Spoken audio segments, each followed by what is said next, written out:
కాల్పనిక ఉద్యమ చైతన్యంలో వర్డ్స్వర్త్ ఇమాజినేషన్ అనేటువంటి భావన చేసిన దానికి దగ్గరగా ఉంటుంది. ఇది కవి భావన చేసి రూపకల్పన చేసినటువంటి వస్తువును పఠిత సాక్షాత్కరింప చేసుకుని అనుభవింప చేయడానికి ఉపయోగించేటువంటి శక్తివంతమైన కవితా ద్రవ్యం భావనాశక్తి. ఇది రొమాంటిక్ ఏజ్లోనే నలుగురైదుగురు 4 రకాలుగా విమర్శించారు. కాలరిడ్జ్ చెప్పిన ఇమాజినేషన్ వేరు, ఒక విధంగా వర్డ్స్వర్త్ చెప్పిన ఇమాజినేషన్ వేరు. వీరు కాలరిడ్జ్ కంటే వర్డ్స్వర్త్కు దగ్గరగా ఉన్నారు అని అనిపిస్తుంది. ఈ విధంగా ఏమైనా ఇంగ్లీష్లో కాల్పనిక విమర్శ ఉద్యమ చైతన్యాన్ని తెలుగులోకి తీసుకుని వచ్చి తాను కవితా తత్వ విచారం అనే పేరుతో రాశారు. ఒక్క మాట, ఇప్పుడు భావనాశక్తి, భావావేశం అనే మాట కూడా వాడాడు. ఎమోషన్ అని. భావావేశం మన అలంకారికులు చెప్పిన రసావేశం ఒకటేనా? నిజానికి పాశ్చాత్యుల భావావేశమును దీనికి తేడా ఉంది. ఎందుకంటే పాశ్చాత్యులు చెప్పినది మానసిక భావస్థితులకు సంబంధించింది, మన భారతీయులు చెప్పింది సంచారి స్థాయి భావాలకు సంబంధించింది. ఈ రెండింటి మౌలికమైన స్వభావం చేత రసానుభవంలో కూడా కొంత భేదం ఏర్పడుతుంది.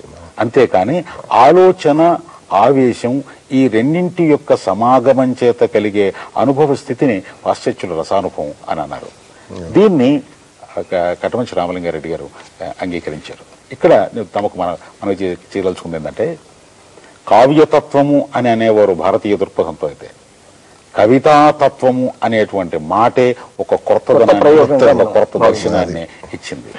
కవిత్వాన్ని కావ్యంలో చూడవలసింది కవిత్వం అనేటువంటి ఆధునికంగా తీసుకుని ఇది ఆనాడు వస్తున్న ఆధునిక కవితకు కూడా ప్రోత్సాహాన్ని ఇచ్చినటువంటిదిగా మనం భావించవచ్చు. అప్పుడే ఆధునిక కవిత్వ అవతరణ కూడా జరుగుతున్న దశ. కాల్పనిక కవిత్వ ఉద్యమం ఒకవైపు వస్తుంటే ఆ కాల్పనిక కవిత్వ విమర్శోద్యమాన్ని ఈయన మరొక వైపు తీసుకుని వచ్చారు.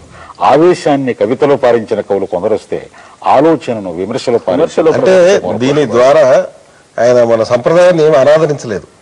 ఒకటి, మీరు ఈ భారతీయమైనటువంటి సంప్రదాయానికి సంబంధించిన ఆలోచన ధార కాదు ఆయన తీసుకొచ్చింది, కానీ పాశ్చాత్య ఆలోచన ధారను ఆధారంగా చేసుకుని మన సాహిత్యాన్ని అలా అనుశీలించాలని చెప్పారు. అందుకోసమే పాశ్చాత్య సులోచనాలతో మన ప్రాచ్య సాహిత్యాన్ని దర్శించాడు అని మన పద్ధతికి విఘాతంగా లేదు, పరిపూర్ణంగా ఉంది. వారన్న ఒక మాట మనం జ్ఞాపకం చేసుకోవాలి.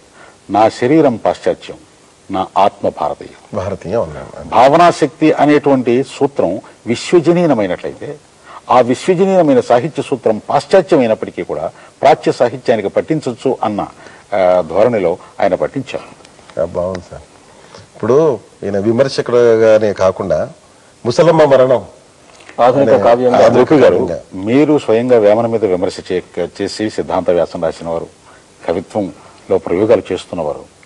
కటమంచి రామలింగారెడ్డి గారు ముసలమ్మ మరణము అనే ఆధునిక కావ్య ప్రయోగాన్ని చేసి ఆయన తెలుగు సాహిత్యానికి చేసినటువంటి సేవనం గురించి 4 వాక్యాలు మీరు చెప్తే బాగుంటుంది.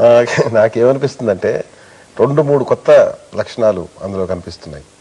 దీన్ని నవ్యకావ్యము అన్నారు ఆ రోజుల్లో. ఎందుకు నవ్యకావ్యము అన్నారంటే, మొట్టమొదటి నవ్యత ఇదే ఈ పాశ్చాత్య పద్ధతిని మనలో ప్రవేశపెట్టడం, మరణంతో ముగించడం అనేది ఒకటి. అయితే దీన్ని కూడా మనం ఒక రకంగా సమర్థించారు. ఏమిటంటే, ఈ ముసలమ్మ మరణం వల్ల ఊరికి మేలు జరిగింది కాబట్టి అది మంగళాంతమే, అమంగళాంతం కాదు. ఎందుకంటే మన సంప్రదాయం మంగళాదీని మంగళ మధ్యాని మంగళాంతాన్ని కాబట్టి గ్రామం శ్రేయస్సు కోసం ముసలమ్మ ఆత్మత్యాగం చేసింది కాబట్టి అది పూర్తిగా విషాదం, ట్రాజిడీ కాదు, ట్రాజిడీ పద్ధతిలో లేదు అని ఒక అభిప్రాయం ఉంది. దాన్ని అట్లా సమర్థించవచ్చు కూడా. ఇంకోటి, సాంఘికమైన ఇతివృత్తాన్ని తీసుకోవటం, సమకాలీనమైన వస్తువు తీసుకోవటం, కల్పితమైన వస్తువుని తీసుకోవటం అనేది అప్పుడు దాని ప్రత్యేకత అనిపిస్తుంది. ఈ 2 ఆ కాలంలో గొప్పవే, కొత్త లక్షణాలు. అయితే సుకుమారమైన ప్రవృత్తి, దాని మీద ఒక కఠినమైన పొర ఉన్నట్టుగా కనిపిస్తూ ఉంటుంది మన ఈయన కట్టమంచి రామలింగారెడ్డి గారి వచన శైలిలో కానివ్వండి, కావ్య శైలిలో కానివ్వండి. ఇప్పుడు రామారావు గారు ఇప్పుడు వేమన అన్నారు, సుబ్రహ్మణ్యం గారు. వేమన ఉపన్యాసాలు నాలపల్లి అనంతకృష్ణ శర్మ గారి చేత ఆంధ్ర యూనివర్సిటీకి ఉపాధ్యక్షుడుగా ఉన్నప్పుడు ఎక్స్టెన్షన్ లెక్చర్స్ గా ఆయన ఇప్పించారు. ఎండోమెంట్ లెక్చర్ ఇప్పించారు. 7 ఉపన్యాసాలు, చాలా గొప్ప ఉపన్యాసాలు. అవి పుస్తక రూపంలో కూడా వచ్చాయి. కొన్ని జనరేషన్స్ దాన్ని చదివారు. చాలా రమణీయమైన శైలిలో రాళ్లపల్లి వారు రాశారు. వేమన మీద విపరీతమైన అభినవేశంతో ఒప్పించాడు. వేమన ఆ వైనం తర్వాత మీరు రాళ్లపల్లి కట్టమంచి రామలింగారెడ్డి గారి అనుబంధం, వాళ్ళ అనుబంధం, ఎందుకంటే వాళ్ళ అభిప్రాయాలు కొంచెం వేరైన, వాళ్ళ స్నిగ్ధమైన స్నేహభావానికి ఏమో విఘాతం రాలేదని, దానివల్ల వాళ్ళ వ్యక్తిత్వ స్థాయి గురించి మీరు అన్నట్టుగా రాళ్లపల్లి గారే చెప్పుకున్నారు ఒక చోట వారి సంబంధాన్ని గురించి. అది ముగ్ధ మధుర సంబంధం మాది అని ఆయన పేర్కొన్నారు. చేత రామలింగారెడ్డి గారు రాళ్లపల్లి గారి యొక్క ఆ సంప్రదాయజ్ఞత చేత, పాండిత్యం చేత ప్రభావితులైనటువంటి వారు. అట్లాగే రాళ్లపల్లి వారు ఈ కట్టమంచి రామలింగారెడ్డి గారిలో ఉన్నటువంటి ఆ నవ్య భావాల చేత ప్రేరణ పొందినటువంటి వారు. అంచేత వీరిద్దరి యొక్క సంబంధాన్ని మనం చాలా సన్నిహితమైనదిగా, ఎంతో అమలమైనదిగా మనం భావించవచ్చు. కట్టమంచి రామలింగారెడ్డి గారు రాళ్లపల్లిని ఆహ్వానించి వేమన మీద నిజంగా 7 ఉపన్యాసాలు ఏర్పాటు చేసినటువంటి ఆ గ్రంథం ఉందే, అది తెలుగులో కవి జీవిత విమర్శకు మార్గదర్శకమై తెలుగులో వేమన మీద పరిశోధనకు ఎంతో చక్కటి సుగమమైనటువంటి బాట వేసింది. అది కాకుండా రామలింగారెడ్డి గారు కూడా వేమనపై ప్రత్యేకంగా రేడియో ప్రసంగాలు, ఒక చిన్న మాట అన్నాడు, దాన్ని మీరు ఏకీభవిస్తారా? శైలి కర్త యొక్క ముఖం వంటిది అని ఆయన అన్నాడు రాళ్లపల్లి. కానీ ఇంకొక అభిప్రాయం ఏంటంటే అర్థం కర్త యొక్క వ్యక్తిత్వాన్ని తెలుపుతుంది అనేది. కేవలం శైలిని బట్టి పూర్తి వ్యక్తిత్వాన్ని మనం చెప్పొచ్చా? ఇప్పుడు ఒక్కొక్క కవి యొక్క శైలి ఆత్మీయత ఆయన శైలిపై బాగా ముద్రితమై ఉంటుంది. అంచేత దాన్ని దృష్టిలో పెట్టుకుని ఆ శైలి ద్వారా మనం కవి యొక్క రచన, కృష్ణశాస్త్రి గారి యొక్క శైలిని వినగానే ఇది కృష్ణశాస్త్రి గారి పాట అని మనం గుర్తించినట్టుగా శైలి ఆ కర్త యొక్క ముఖద్వారం అన్నట్టుగా వేమన యొక్క శైలి కూడా ఆ భావాలకు అనుగుణంగా, ఆయన చెప్పదలుచుకున్న సాంఘిక భావాలకు అనుగుణంగా style is the coat of the man అన్న, style is the skin of the man. Vemana మీద వ్యాసాలే కాకుండా కట్టమంచి రామలింగారెడ్డి గారు వ్యాసమంజరి రచించి, అందులో ఆయన వివిధ గ్రంథాలకు రచించినటువంటి పీఠికలు, ఆయన పింగళి, కాటూరి మొదలైనటువంటి వారి కావ్యాలకు పీఠికలు రచించటం, ఆ పీఠికలన్నీ కూడా సంకలించి వ్యాసమంజరిగా కూడా వేశారు. ఆయన మీరు చెప్పినట్టుగా అర్థశాస్త్రవేత్త, అర్థశాస్త్రం రచించి మద్రాసు విశ్వవిద్యాలయం నుంచి బహుమతి కూడా పొందారు. అంచేత ఈ వ్యాసమంజరిలో రామాయణ భారతాల మీద గాని, ఆయన ముసలమ మరణం అవతారికలో పేర్కొన్నట్టుగా తిక్కన, సూరన, వేమన ఆయన ఒక అభిమాన కవులు. అంచేత ఆ దృష్టితో ప్రాచీన కావ్యాలను పరిశీలించినటువంటి వ్యాసాలు కూడా మనకు ఆ వ్యాసమంజరిలో గోచరిస్తాయి. ఆయన మేధావి, అనేక రంగాల్లో నిష్ణాతుడు. అట్లాంటి వాడు సాహిత్య రంగంలో ఇంత ప్రజ్ఞను కనబరచడం ఆశ్చర్యమే. అది సాహితీ రంగం చేసుకున్న అదృష్టమే మనం భావించాలి. సుబ్రహ్మణ్యం గారు అంటుంటారు కొందరు, సిఆర్ రెడ్డి చాలా గొప్ప మేధావి, జీనియస్, కానీ ఆయన జీవితంలో సాధించవలసినంత సాధించలేదేమో. అంటే ఆయన ఎంతో సాధించగలిగి ఉండి సాధించవలసినంత సాధించలేదనో, ఇట్లాంటి కొన్ని వ్యాఖ్యానాలు నేను విన్నాను. మీ దృష్టికి కూడా వచ్చింటాయి. దాని అర్థం ఏమిటి? ఎట్లా మనం రియాక్ట్ కావాలి? సిఆర్ రెడ్డి గారు గొప్ప ప్రతిభావంతులు, జీనియస్. అటువంటి వారు అత్యంత ఉన్నత పదవులకు వెళ్తారు అని అనుకుంటూ ఉన్న సందర్భంలో వారి ప్రతిభ వలన, వారు చేసేటువంటి విమర్శ వలనే అత్యున్నత పదవి కంటే క్రింది పదవిలోనే ఆగిపోతూ ఉండేవారు అని నార్లక వారు అన్నట్లు నా జ్ఞాపకం. అంతేకాదు, అటు కళాపూర్ణోదయ విమర్శనం చేసి కల్పిత కావ్య విమర్శనానికి ఒక మార్గం వేశారు. తెలుగులో మొట్టమొదటిసారి శృంగార పాత్రలను విశ్లేషించడానికి ఒక కొత్త బాటను చూపించారు. ప్రబంధ ప్రక్రియలో ఒక అపూర్వమైనటువంటి విశ్లేషణ ప్రవేశపెట్టారు. అయితే ఆయన కాల్పనిక విమర్శ చైతన్యానికి సహజంగా ఉన్నటువంటి కొన్ని లోపాలు కూడా విమర్శలోకి తీసుకుని వచ్చారు. అందువలనే ఒక ప్రక్రియకు ఒక విధమైన విమర్శ పద్ధతిని ప్రవేశపెట్టాలి అన్న ప్రత్యేకమైన ధోరణి ఆయన సాహిత్యంలో, అంటే ఈ కాల్పనిక ఆత్మాశ్రయపరంగా కొంత అభిరుచి. ఎందుకంటే పురాణాలను, ప్రబంధాలను, సాహిత్యానికి కాల్పనిక విమర్శ పూర్తిగా పట్టదా? కాదండి. ఇప్పుడు ఒక్కొక్క ప్రక్రియకు ఒక పురాణాన్ని, ఒక ఇతిహాసాన్ని, ఒక కావ్యాన్ని, ఒక ప్రబంధాన్ని అన్నింటినీ ఒకే దృష్టితో, ఒకే ప్రమాణంతో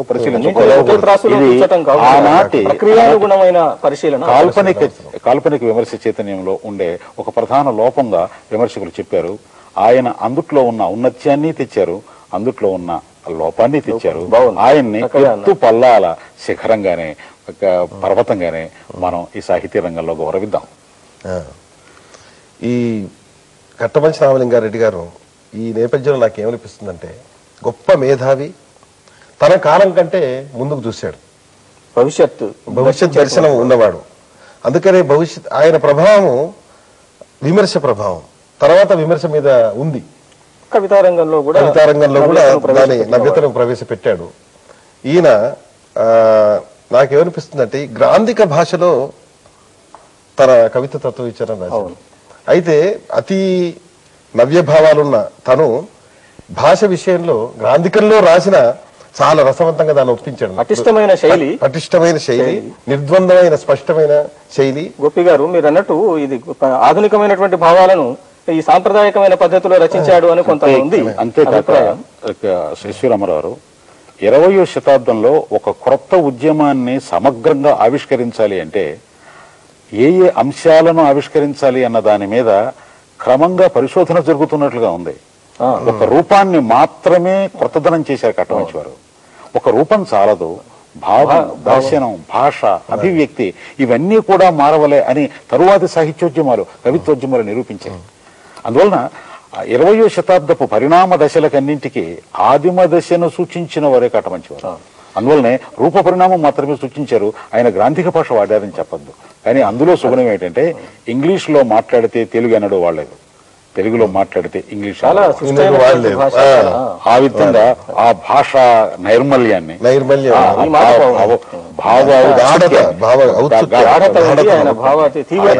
తీవ్రత కూడా ఆ తీవ్రత కూడా ఆయనకుండే స్పష్టత వల్ల, ఆయనకుండే సాహసం వల్ల, ఆయన భావావేశాన్ని వ్యక్తం చేయడానికి గ్రాంధిక భాష అడ్డం రాలేదు.